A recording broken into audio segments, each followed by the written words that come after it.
Hey guys, if I haven't blown out your eardrums more enough, I should say, I'm going to do another cover. This one, there's no girl cover for this, so I'm kind of really excited to do this song.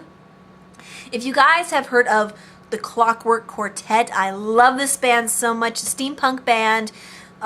Their style of music is a little bit different, so I'm really excited to do this cover. The cover I'm going to be doing is the Watchmaker's Apprentice. It is a, oh my gosh, I just positively love this song so much. It's such a good song about revenge and blah blah this and that. So now normally when I do covers, I find it awkward for me to do the cover while looking at the camera, and I'm just like, nah. I don't like it too much because I think of me as very awkward when I'm singing.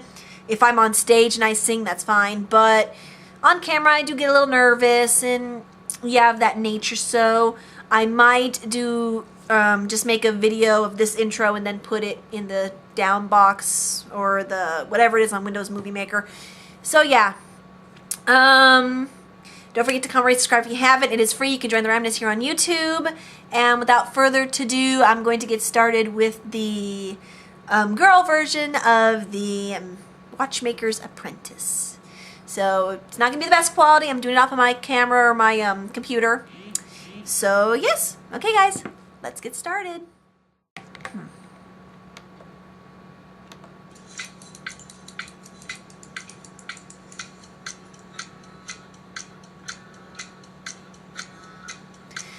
That Mr. MacArthur looked all over the town, but he won't find me now, for I'm off coastward bound, and I'm trading the smog for some fresh salt sea air, and he'll never catch on that time there.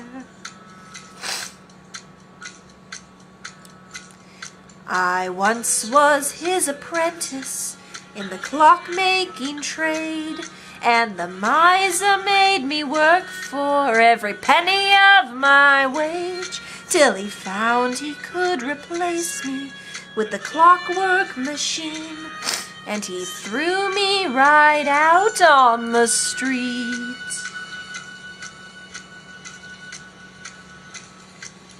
I'm not the kind who would grovel and pray, but he dared to recant and permit me to stay. So I cursed him and left, and I solemnly swore that he'd pay. Now Mr. MacArthur has very poor eyes, and he never did see me when he left work at night. And once in a while he would forget to check that his workshop back window was closed. Now I'm not a burglar, and I'm no vandal, nor the old man had to suffer, but I wanted something more. I wanted him to feel it and know it was me, and I knew that his clocks were the key. I sat in his workshop, my thoughts running wild, and it suddenly hit me, and I looked up and smiled. The most knew that I'd have him, and I knew that I'd do it in style.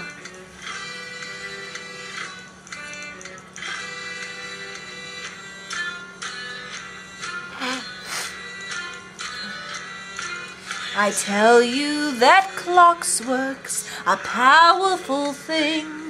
There's a terrible strength in those tightly wound springs, and a gentleman's pocket watch stays by his heart, and that's where the damage can start.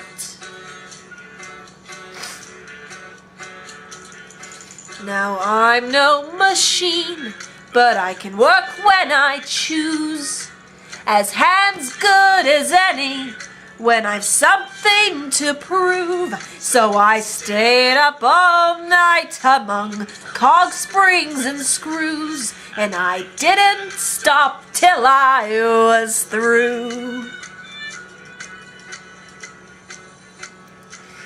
I rigged up the watch to do more than just chime, and I didn't balk once at the death of my crime. The most perfect invention that still kept impeccable time.